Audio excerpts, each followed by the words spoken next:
KPCC ಕಚೇರಿಯಲ್ಲಿ ವೇದಿಕೆ ಮೇಲೆ ಮಾತನಾಡಿದ್ದು, ಹೊರಗೆ ಬಂದ ನಂತರ ಮಾಧ್ಯಮಗಳಿಗೆ ಮಾತನಾಡಿದ್ದು. ಈ ಕಾರ್ಯಕ್ರಮವನ್ನು ಮುಗಿಸಿಕೊಂಡ ನಂತರ ಡಿ ಕೆ ಶಿವಕುಮಾರ್ ಅವರು ಸಿಟಿ ಸಿವಿಲ್ ಕೋರ್ಟಿಗೆ ಬಂದರು.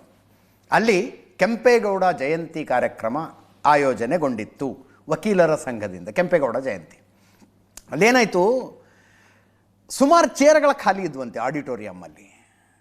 ಕೆಲವು ವಕೀಲರು ನಿಂತ್ಕೊಂಡೇ ಇದ್ದರು. ಡಿ ಕೆ ಶಿವಕುಮಾರ್ ಅವರು ಹೇಳ್ತಾರೆ, ನಾವೆಲ್ಲ ಕುರ್ಚಿ ಅಂತ ಬಡದಾಡ್ತೀವಿ, ನೀವು ಖಾಲಿ ಚೇರ್ ಇದ್ದಾವೆ, ಬಂದು ಕೂತ್ಕೊಳ್ಳೋಕೆ ತಯಾರಿಲ್ವಲ್ಲ, ಚೇರ್ ಸಿಗೋದೇ ಕಷ್ಟ, ಸಿಕ್ಕಾಗ ಬಂದು ಕೂತ್ಕೊಂಡ್ಬಿಡ್ಬೇಕು, ಕೂತ್ಕೊಳ್ಳಿ ಅಂತ. ಕೇಳಿಸ್ಕೊಳ್ಳಿ ಅವ್ರು. ನಾವೆಲ್ಲ ಚೇರ್ ಬಡದಾಡ್ತಾ ಇದೀವಿ, ನಿಮ್ ಚೇರೇ ಬೇಡ ಅಂತ ಕೂತಿದ್ದೀರಿ, ಬಂದು ಚೇರ್ ಅದು ಕೂತ್ಕೊಳ್ಬೇಕ, ಚೇರ್ ಸಿಕ್ಕಿದೆ ಕಷ್ಟ, ತಪ್ಪರು ಬಂದು ಕೂತ್ಕೊಳ್ಳೋದು ಕಲಿಯಬೇಕು. ನೀವೆಲ್ಲ ನೋಡಿದ್ರೆ ನೀವು ಬಹಳ ತ್ಯಾಗಿಗಳ ತರ ಕಾಣ್ತಾ ಇದ್ದೀವಿ.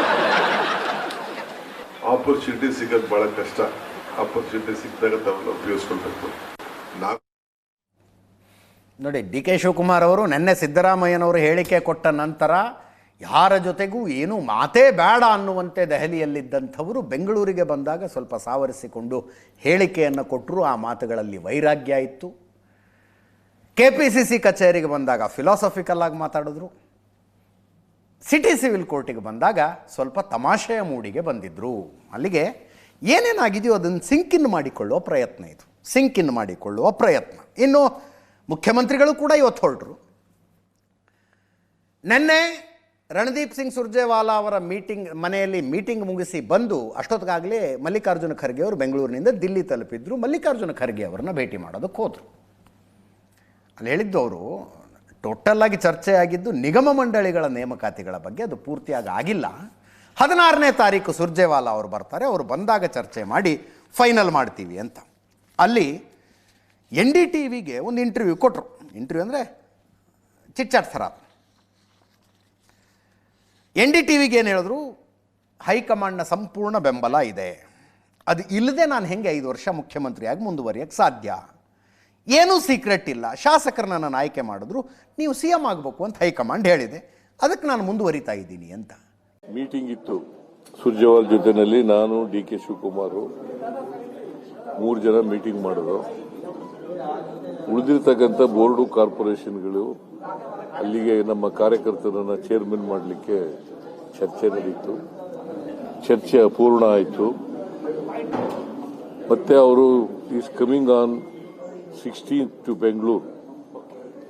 16th evening he is coming to Bangalore, where we are going to finalize the list.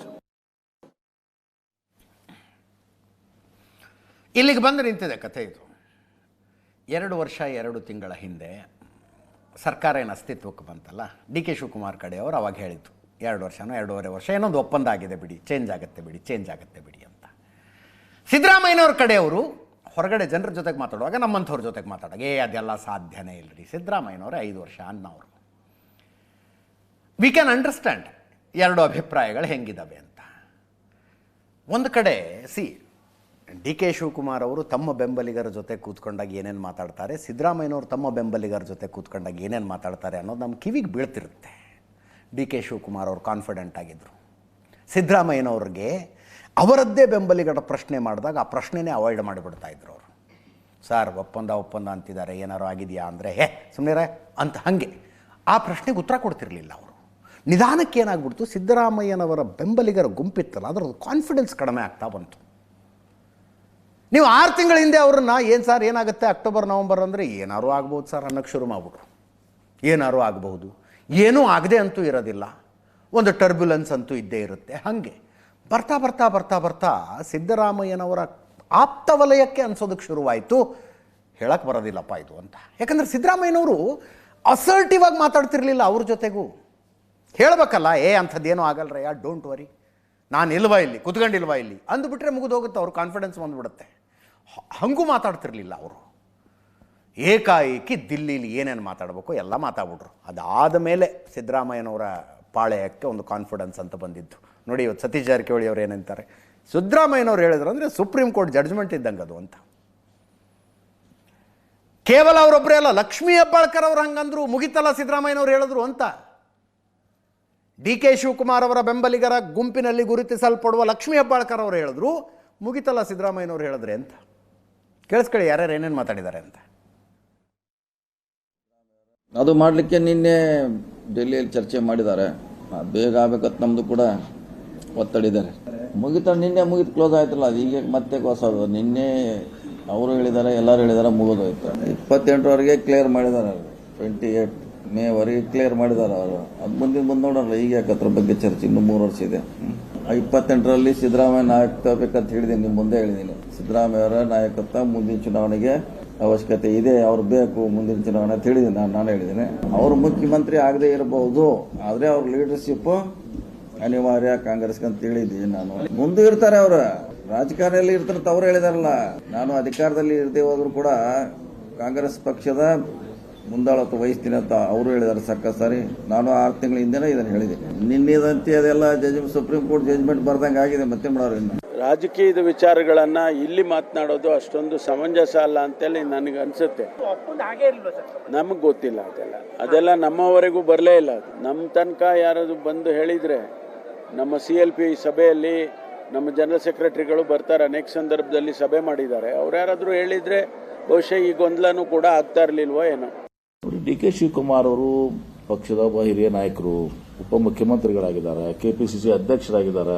ಚುನಾವಣೆ ಸಂದರ್ಭದಲ್ಲಿ ಅವರು ಕೂಡ ಸಾಕಷ್ಟು ಈ ಪಕ್ಷವನ್ನ ಸಂಘಟನೆ ಮಾಡಲಿಕ್ಕೆ ಪಕ್ಷ ಅಧಿಕಾರ ತರಕ ಅವರು ಕೂಡ ಶ್ರಮಿಸಿದ್ದಾರೆ.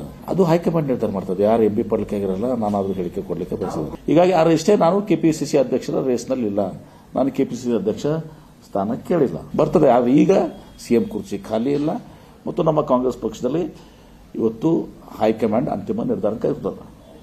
KPCC ಅಧ್ಯಕ್ಷ ಸ್ಥಾನನೂ ಕೂಡ ಖಾಲಿ ಇಲ್ಲ. ನೋಡಿ, CM ಸಾಹೇಬ್ರು ಅವರು ಹೇಳಿದ ಮೇಲೆ ಅದ್ರ ಮೇಲೆ ನಾವು ಮಾತಾಡೋದು ಬಹಳ ತಪ್ಪಾಗುತ್ತೆ. CM ಸಾಹೇಬ್ರ ಎಲ್ಲದಕ್ಕೂ ಉತ್ತರವನ್ನ ಕೊಟ್ಟಾಗಿ. ಈಗ CM ಸಾಹೇಬ್ರು ಸಂದರ್ಶನವನ್ನ ನಾನು ಕೂಡ ತಮ್ಮ ಮಾಧ್ಯಮದಲ್ಲೇ ನೋಡಿದ್ದೀನಿ.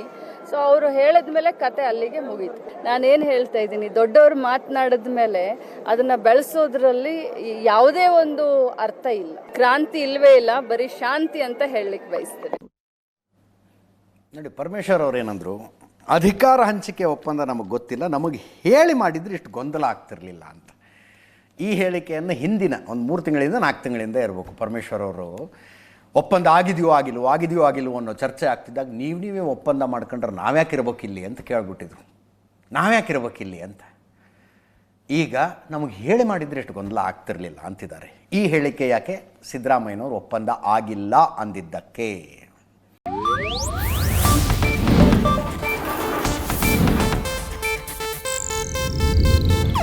ಇದು ಏಷ್ಯಾನೆಟ್ ನ್ಯೂಸ್ ನೆಟ್ವರ್ಕ್ ಪ್ರಸ್ತುತಿ.